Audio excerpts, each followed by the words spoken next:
Pilipinas, sino ba talaga tayo?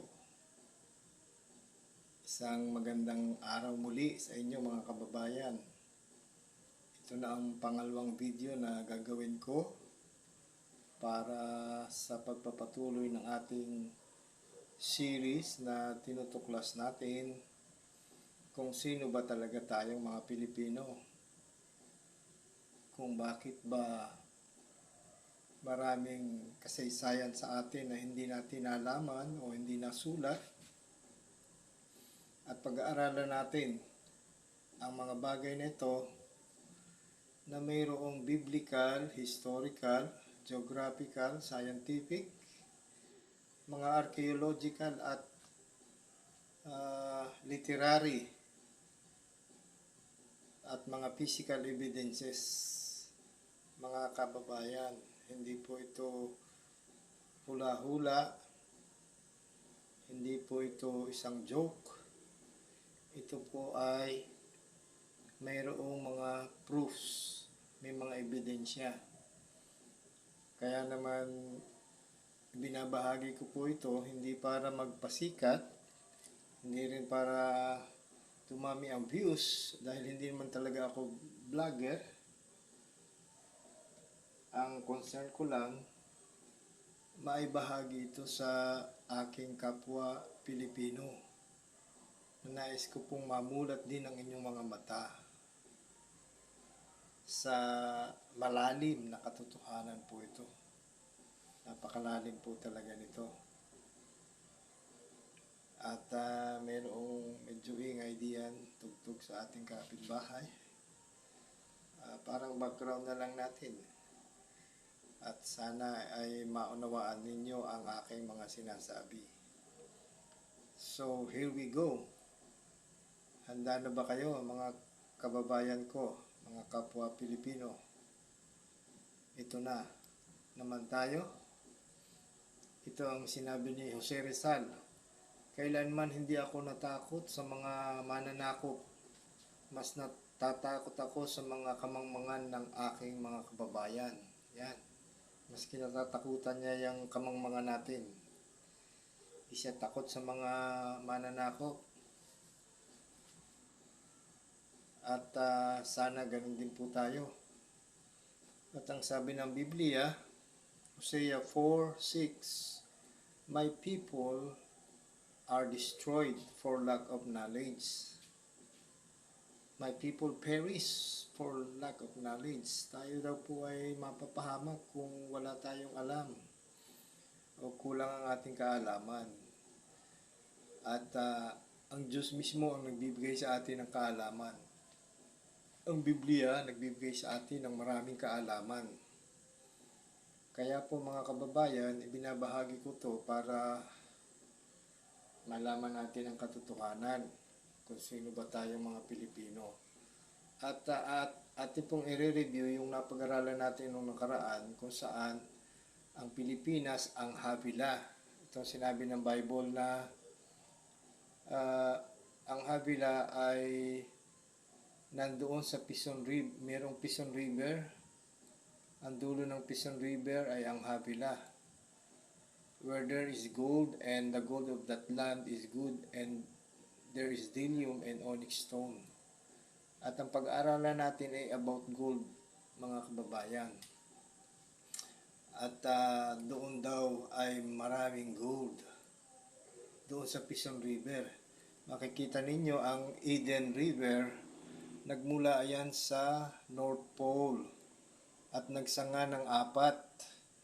Yung Karelihan, Quezon River, ginawa nilang una kasi yung Hebrew, inuuna nila yung huli. Quezon River, Gihon River, alin ba yung Gihon dyan? Nakakalito yung kulay. Ito sigurong nasa Amerika, at itong Parat River, itong nasa Africa, umikot. Itong Hiddekel, ito yung dito sa tagiliran ng Australia, kung saan mayroong strong current diyan. At yung river na yan ay lumubog sa dagat dahil nakalitaw pa yan noong panahon ni Noah. At noong tumaas na ang dagat, naging 70% ang tubig sa buong mundo, 30% na lang ang nakalitaw.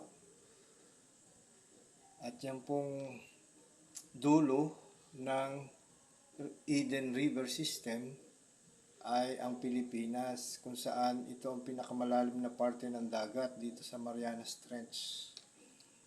Sana po ay naunawaan ninyo yan. At nakikita natin ang Quezon River, itong ilog, kaya nga Tagalog ang tawag sa atin dahil tayo taga-ilog. Ito ay nahati sa apat na naman, na kaya ang Visayas ay hiwa-hiwalay ang lupa dahil nahati yung river apat, para bang umbilical cord ng bata at dinidilig niya yung garden. Parang isang babae na mayroong baby sa gitna. Ganyan ka-mysterious ang ating bansa. At makikita ninyo, totoo man yan sa Google Map, makikita nyo mayroong river diyan.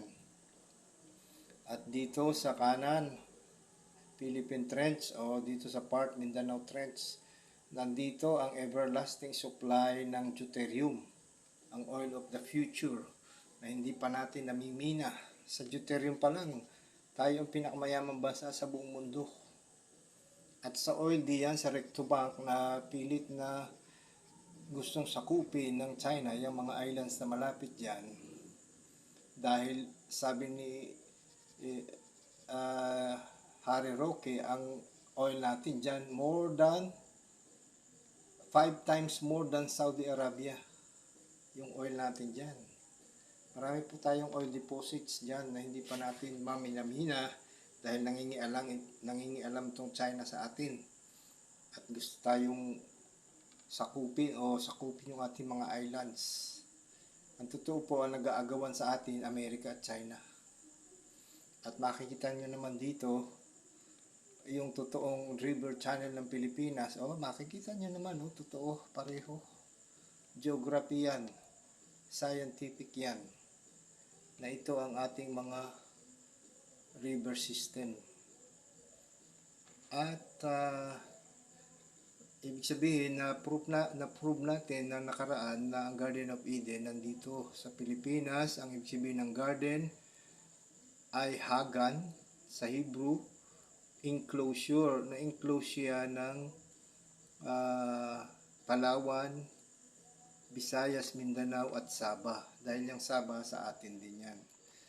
At nakita ninyo na sa Google Map, hindi yan talaga yan. Sa Google Map, Garden of Eden nasa Sulusi. Ano po? At nakita rin natin nung nakaraan na ang mga gold ng Pilipinas, at ito ay drawing ng mga Spanish. Hindi yan drawing ng Pinoy, Spanish ang nag-drawing yan. Na ipinapakita nila na ang Land of Gold Pilipinas, dahil nakasulat sa mapa nila, ang Ophir ay Land of Gold. Nasa kanilang mapa yan. Ophir ang hinahanap nila, kaya natagpuan nila ang Pilipinas. At yung mga ginto na yan, yun ang mga ebidensya, yung drawing na yan. At nakita natin ang nakaraan na ang Pilipinas ang number 1 sa gold, number 1 sa pearl, yung dillium, at onyx stone, yung marble. Na ang Pilipinas talaga ang Havilah, the land of the Garden of Eden, at ang Pilipinas ang Ophir, the land of gold, dahil si Havilah at si Ophir ay magkapatid. So, nandito na tayo sa ating pangalawang topic. We are Ophir, the land of gold. At makikita natin sa Genesis chapter 10, verse 21, and to Shem also, the father of all the children of Eber. Si Eber ang father ng mga Hebrew, no? Si Eber, the brother of Japheth, the elder, even to him were children born. Si Shem, si Ham, and Japheth, yung magkakapatid na tatlo. At si Shem, diyan tumira sa katamtamang weather ng mundo. Hindi sobrang init, hindi sobrang lamig. Si Ham doon sa mainit, kaya maiitim doon sa Africa. Si Japet doon sa malalamig na lugar sa Europe, sa Amerika. Yan po, dahil dinivide ni Noah ang earth sa tatlo niyang anak. The children of Shem, Elam, and Ashur, and Arphaxad, and Lud, and Aram. And the children of Aram, Uz, and Hul, and Geter, and Mash. And Arphaxad begat Sala, and Sala begat Eber. And unto Eber, yan ang Hebrew, were born two sons. Ang anak ni Eber ay dalawa, si Peleg at si Joktan, na parehong Hebrew ang mga language ng mga yan. At noong dinivide ni Noah ang earth sa tatlo niyang anak, doon sila naghiwa-hiwalay, naghati-hati. For in the days was the earth divided, yan. Kung na-divide ang earth sa tatlo niyang anak, and his brother's name was Joktan. Si Joktan ang kapatid ni Peleg.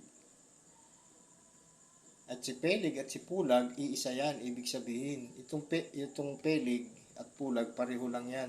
Itong Pulag ay mas specific yan. Are one and the same, the grandfather of Abraham. Si Peleg, grandfather ni Abraham yan. At ang highest peak sa buong Luzon ay ang Mount Pulag or Peleg, na ang nagpangalan yung mga lolo't lolo natin. At si Joktan, itong 12 anak ni Joktan na lalaki, Almodad, Selep, Hasar, Mavet, and Jera, Adoram, and Uzal, and Dikla, Obal, Abmiel, and Sheba, and Oper, and Habila. Yan, 12 boys. And Jubab, 13 pa pala. All these were the sons of Joktan. Ang sabihin ng Joktan, hindi matangkad. Excuse me. At si Sheba, si Oper, at si Habila, yan ay magkakapatid. Kaya nung napag-aralan natin nung nakaraan, ang Habila, doon ang Garden of Eden. Ang Habila na yan ay si kapatid ni Ophir. At si Ophir, ang land of gold. Ang Habila ay where the Garden of Eden is. Yun ang sinabi sa chapter 2. At ang Ophir ay diyan ang land of gold. At ipapakita ko pa sa inyo, ituloy muna natin basahin. And their dwelling was from Mesa, as thou goest unto Sephar, a mount of the east. Habila, Ophir, and Sheba are brothers. Genesis 10:21-32. Nakita na natin, magkakapatid yan, tatlo na yan. These are the sons of Shem after their families, after their tongues, and their lands after their nations. Yan, mga anak ni Shem naghati-hati. These are the families of the sons of Noah after their generation and their nations, and by this were the nations divided in the earth after the flood. Na nakita natin, yung sinasabing na-divide ang earth sa tatlo niyang anak. Kaya yung maiitim, yun ang anak ni Ham doon sa Africa, mainit ng lugar. Yung mapuputi, matatangkad, anak ni Japet yun. Doon sa Europe, sa Amerika, Canada. Yung mga katamtaman, kayumangki, yan ang mga anak ni Shem. Dito sa Asia. At may ipapakita ako sa inyo na ang ipapakita ko sa inyo mga pictures, videos, at Bible verses. At nais ko munang ipakilala sa inyo, kung kilala niyo si Brother Amir Sarfati, isang Jewish evangelist. Panoorin natin siya kung ano ang kanyang paliwanag sabi tungkol sa Pilipinas. Tingnan nyo ang pahayag ni Amir tungkol sa Pilipinas. Nasa Pilipinas ba ang Biblia? No. Come on. Philippians.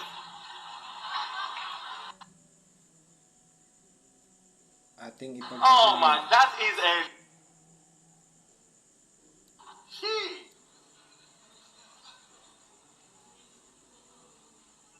Philippians is Philippians, and it's somewhere else. The Philippines. Ladies and gentlemen, the Philippines, we all know that the Philippines, as not all the names in the Bible are the modern names, of course. Where did you get your name, by the way? The Spanish king, King Philip II. Yes. In fact, it started with the fact that only the islands of Leyte and Samar originally were called Filipinas. But after then, at that time, Philip was not yet a king, he was a prince. But later on, the name Las Islas Filipinas would be used to cover the entire group of the archipelago of more than 7,000 islands. But it started with Samar and Leyte, you say? Leyte. They were the original islands who received that name. Anyone here from Samar? Anyone here from Leyte? Wow, you're the original. Well, let me tell you that in the Spanish maps, before they came,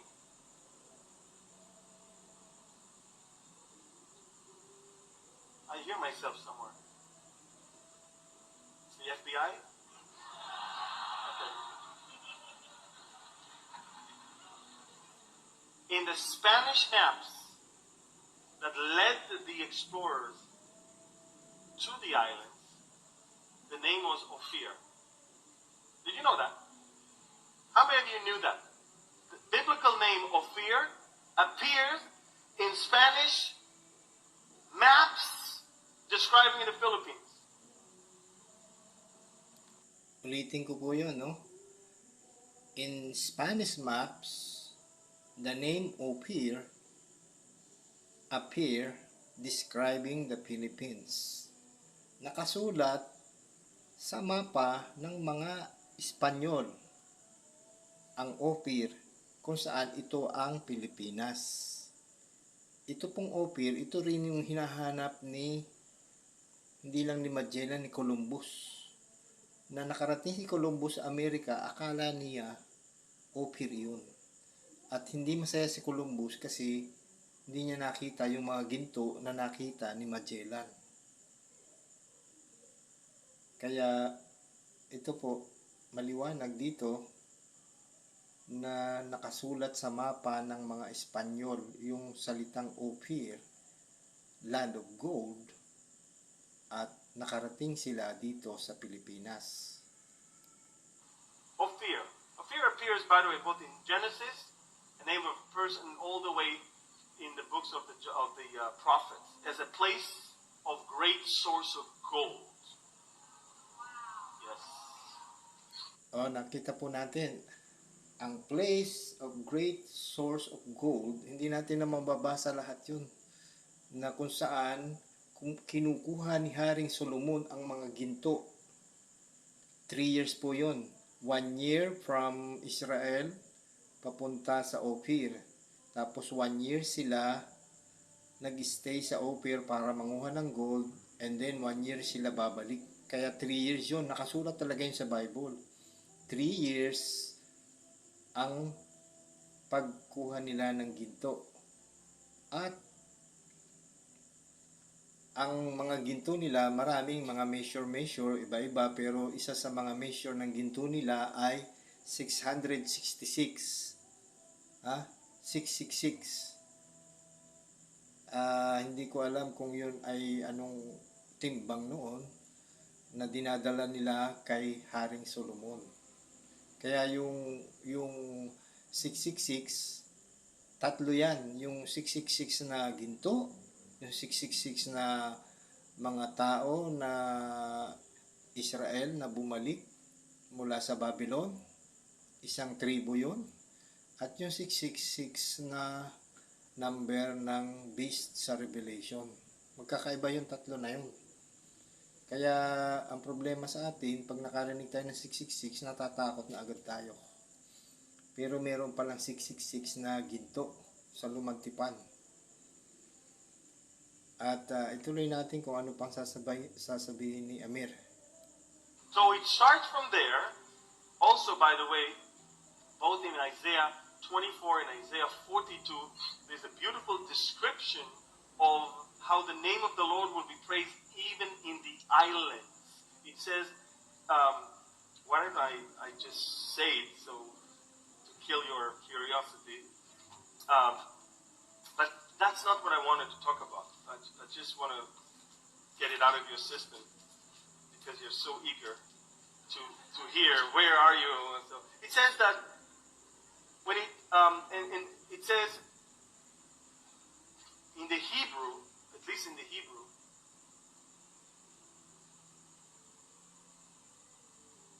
when it shall be thus in the midst of the land among the people, it shall be like the shaking of the olive tree, like the gleaning of grapes when the vintage is done. They shall lift up their voice, and they shall sing for the majesty of the Lord. They shall cry aloud from the sea. Therefore glorify the Lord in the dawning light, the name of the Lord God of Israel in the coastlands, and in the Hebrew, in the islands of the sea. So nakita po ninyo, they will sing the name of the Lord. They will praise the name of the Lord in the islands of the sea. Tayo nga ang mga mang-aawit, mga kababayan. Ang karaoke na imbento ng mga Pilipino. Mahilig tayong umawit. At tayo yung mga nananalo kahit saan. Nakikita po ninyo ang prophecy. Nakikita po ninyo ang katotohanan. Tayo po ang land of gold. Tayo ang Havilah. Tayo yung islands of the sea. Kaya yung Pilipinas nasa Biblia talaga. Islands of the sea, we will sing. Sino ba sa Asia ang only Christian nation? Sino ba sa Asia, hindi nga lang Asia, buong mundo na walang divorce? Sino ba sa buong mundo yung pag may bisita, tatanggapin ka at ipagagamit ang iyong mga bagong tagu-tagong kumot at unan at willing ka na patulugin ang iyong bisita doon sa sarili mong higaan. Ganyan tayo ka-hospitable. At tayo ang pinakamaraming nurse sa buong mundo. Tayo ang nag-aalaga sa mga tao, sa mayayaman. Ang pinakasikat na mga chef. Naku, marami pa. At hindi na natin mababasa lahat yung mga verses sa Bible tungkol sa Ophir, kung saan tagaroon din ang Queen of Sheba. Kasi nga yung Ophir, Havilah at Sheba, magkakapatid nga yun. Tuloy natin tong video. Some people say it could be the Philippines. I can imagine that. I think that there's a good chance that even the lost tribes of Israel ended up, at least some of them here. I believe that a lot of you might be surprised to find out you have Jewish blood if you just took DNA tests. You're about to witness the most lethal mixed martial artist. Kaya po nakita po natin, sabi niya, kahit yung lost tribes of Israel, maaaring nandito. At yan ay another topic na pag-aaralan po natin. Kaya po, nakita po natin yung sinabi ni Brother Amir na yung Ophir nakasulat sa mapa ng mga Spanish. At yung Ophir, doon ang galing yung mga ginto ni Haring Solomon na ginamit sa templo. Ano po? At marami pa, malalim po ito talaga. Ang sabi ni Plato, no one is more hated than he who speaks the truth. Kung sinasabi sa inyo ang katotohanan, um, maaring kayo ay matuwa, maaring kayo ay magalit. Yung mga hindi makatanggap sa katotohanan, nagagalit sila. Pero ito po ang totoo. Pilipinas ay offer. And I believe this nation will be great again. Kung kayo ay naniniwala, say amen. Amen. Itong Pilipinas talaga. Kita ninyo ang mapa niya, ito ay katulad ng isang babae na mayroong alagang baby. At yung baby niya, yun ang Garden of Eden. At ating ipagpatuloy, if Philippines is offer, where is the gold? Why are we poor? I will answer this later po. Sa history muna tayo. Ang ginto po, ang totoong pera ay ang ginto at silver. Sabi ng Old Testament, silver and gold is mine, sabi ni God. At maraming patotoo, ang totoong pera, silver and gold. Sabi ni Peter and John, wala akong silver, wala akong gold. Silver and gold have I none, but such as I have give I thee. In the name of Jesus Christ of Nazareth, rise up and walk. Ang totoong pera ay silver and gold. Paano po nangyari yon? Kasi kung titingnan niyo po yung table of elements sa science, ang totoong pera, ang qualification po ng totoong pera ay pag kinain mo, hindi ka malalason. Pag sinunog mo, mabubuo uli. At hindi siya nasisira sa tubig. Kaya nga ang gold ay unbreakable. Kahit sunugin mo, mabubuo uli, the same, hindi siya nag-iiba. At doon sa table of elements, mayroong 5 doon na hindi nakakalason, hindi nasusunog, at hindi nasisira ng tubig. Ano yun? Yung, kung natatandaan ko pa ba yun? Gold, silver, palladium, radium ba yun? Or nalimutan ko na yung isa. At bakit ang gold talaga, ang silver, ang totoong pera? Dahil yung tatlo, mahirap tunawin. Yung palladium. Yung tatlo. Yung gold, madaling tunawin yan. Kaya, gold and silver, yan ang totoong pera. Yan ang ginagamit noong unang panahon ng mga sinaunang tao. Yan ang totoong pera. Hindi nasusunog. Kahit sunugin mo, babalik sa dati, ganun pa rin. Hindi siya mag-iiba. Pangalawa, hindi nasisira ng tubig, hindi natutunaw sa tubig. Pangatlo, hindi nakakalason kahit kainin mo. Meron ngang hamburger na pinakamahal na pwedeng palamanan ng gold. Kinakain nila ang gold at pagkakain mo sa gold, hindi yun matutunaw. Hindi matutunaw ng iyong system, pero lalabas lang din. Pero yun ay hindi makakalason. Kaya po, ang totoong pera ay silver and gold. Sana po naintindihan ninyo yan. At ang Pilipinas, ang pinakamayaman sa gold. May papakita ako sa inyo mga picture ng totoong gold. Yan, marami tayong makikita niya sa internet. Pero yung sa Pilipinas, hindi ko alam kung sa Pilipinas ba talaga yan o saan. Pero katulad nito, itong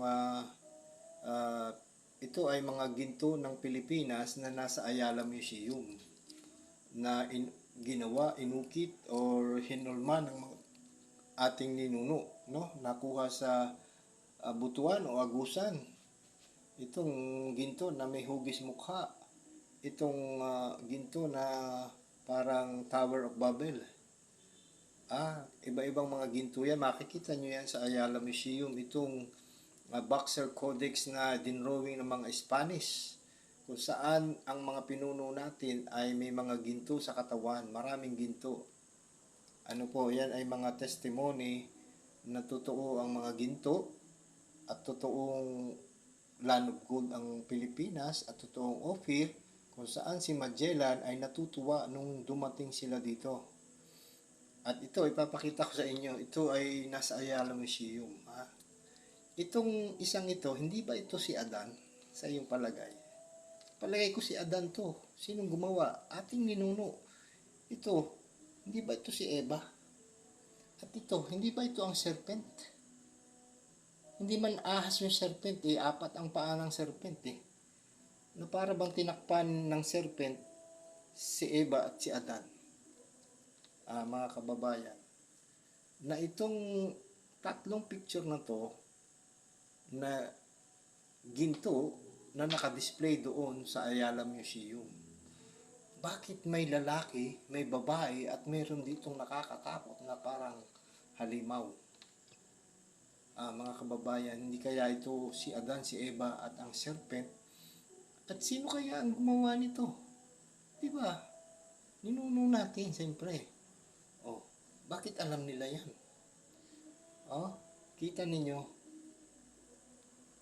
At ito tingnan mo, hindi di ba parang mukha, parang ito ang mukha ng ahas, itong nguso ba? Nguso nasa nguso, ibig sabihin ang nguso ng ahas, tinakpan ng ahas si Eva at si Adan. Na ito parang ito talaga ang ahas. Hindi kaya, mga kababayan? Tingnan niyo ito. Ito yung lalaki na walang damit, na may hawak na mga prutas sa kanyang kamay. Hindi ba yan si Adan? Hindi kaya yan si Adan, mga kababayan? Yan ang torso ni Adan na ginawa. Paano nila naisip yan kung wala silang alam tungkol kay Adan at Eva noong unang panahon? At ito, mga kababayan, parang ito ang hugis ng Tower of Babel. Hindi ko ikinukonclude, pero sa aking tingin, yan ay Tower of Babel. Parang ganyan, siguro ganyan yung Tower of Babel, tapos hinugis nila ng ginto. Hindi natin matiyak. Pero ang tiyak natin, itong mga drawing na to ay drawing ng mga Espanyol nung nakita nila ang mga Pilipino, itong mga pinuno natin. At yan po ang katotohanan, mga kababayan. At ito ay mga totoong diamond. Diamond natin yan na nakatago. Ito, Pilipino, kita nyo. Ito ay atin. Itong isang diamond na to, yan ay 3 trillion US dollar ang halaga niyan, mga kababayan. At ipapaliwanag ko pa yan sa inyo sa ibang mga susunod na video. Ito, makikita ninyo ito. Ito ang totoong Yamashita treasure, actual footage of Yamashita treasure recovered inside the cave. Totoo ba yung Yamashita treasure? Totoo ba yung mga ginto? Itong uncut diamonds inside the Buddha. Ito si Imelda. At ito ang lalaking nakahukay talaga ng Yamashita Golden Buddha na taga Baguio ata yan. Hindi ba totoo yan, mga kababayan? At ang mga ginto natin, tinatanong ko nga kanina, where is the gold? Karamihan po ng mga ginto natin nasa mga kuweba. Nakatago sa kuweba, nakabaon sa lupa, nando sa ilalim ng dagat. Marami tayong ginto na nandito talaga sa Pilipinas. At marami din tayong ginto na nasa ibang bansa na hiniram or ipinatago doon. Meron po yung merong mga document yan. They are properly documented, ang ating mga ginto. May mga bill of lading yan, yung inihatid, yung mga nangutang, yung mga humiram. At yan ay i-discuss pa natin. Ito ikukwento ko po sa inyo yung 4 na kwento. Yung ako ay nagpapastor doon sa Batangas. Merong isang membro, ang lola, nagkukwento tungkol sa pag-alis ng mga Hapon. Bago sila umalis, yung balabalagwit na mga kaing-kaing na mga gold bars, dala-dala ng mga Hapon, at ibabaon nila somewhere. Totoo po yun. At ibig sabihin, totoo talaga yung mga gold bars na yan. Sa SPMC, ang SPMC, Southern Philippines Medical Center dito sa Davao, pinakamalaking hospital dito sa Mindanao. Ito ay dating DMC, Davao Medical Center. Paano po nagkaroon ng Davao Medical Center? Nakahukay sila ng ginto, tapos binayaran niya at binili ng mga Hapon. At ang ipinangbayad, iyan ang pinagpatayo nila ng Davao Medical Center. Kaya po merong SPMC ngayon dito, the largest hospital in Mindanao. Malapit lang dito sa amin. At si Kibuloy, sa iyo palagay, ang pera ni Kibuloy galing lang sa offering ng mga tao. Makapagpapatayo siya ng the largest dome in the world. Tapos, nakikita nyo dyan meron siyang mga lupa at mga buildings at mga kayamanan, mga eroplano at helicopter at kung ano-ano pa. Nakahukay po yan ng ginto, si Kibuloy. At yung isang mayamang pastor dito sa Davao, hindi ko sasabihin sa inyo kung sino, meron siyang 5 Lexus. At pare-parehong Lexus yung 5 dahil siya ay may death threat dahil siya ay maraming ginto, maraming gold bars siya doon sa isang bundok. Natotoo talaga. At noong December, namigay siya ng pera sa mga pastor. Sayang nga lang at hindi ako naka-attend. Hindi ako nabigyan, pero nakita ko ang kanilang mga larawan. Totoo po yung mga gold bars na yan. Kahit doon sa Lipa, meron doong helipad sa ibabaw ng bundok ng Mount Malarayat dahil kinuha nila yung mga ginto doon sa taas. Marami po yan. Maraming proofs na ipapakita ko sa inyo na totoo ang Pilipinas, ang Ophir, ang Land of Gold. Dito, kinuha ni Haring Solomon ang mga ginto at yan din ay nabalik dito. Nasa atin pong custody ang mga ginto. Kahit yung trono ni Haring Solomon, nandito po yan. At yan po, dadagdag ko pang kwento sa inyo sa mga susunod na video. Ating i-recap ang ating video ngayon na nakita natin ang Pilipinas, ang Havilah, the land of the Garden of Eden. Nakita rin po natin na ang Pilipinas, ang Ophir, the land of gold. Dito talaga ang pinakamaraming ginto. At marami pa akong ipakikita sa inyo sa mga susunod tungkol diyan sa mga ginto na yan. I-share po naman ninyo ang video na ito sa iba. Hindi ko na hinihiling na i-like ninyo. Hindi naman ako vlogger. I-share nyo lang para malaman ng kapwa natin mga Pilipino kung sino ba talaga tayo. Kung ano ba talaga tayo. Philippines is Ophir. Thank you so much. God bless you.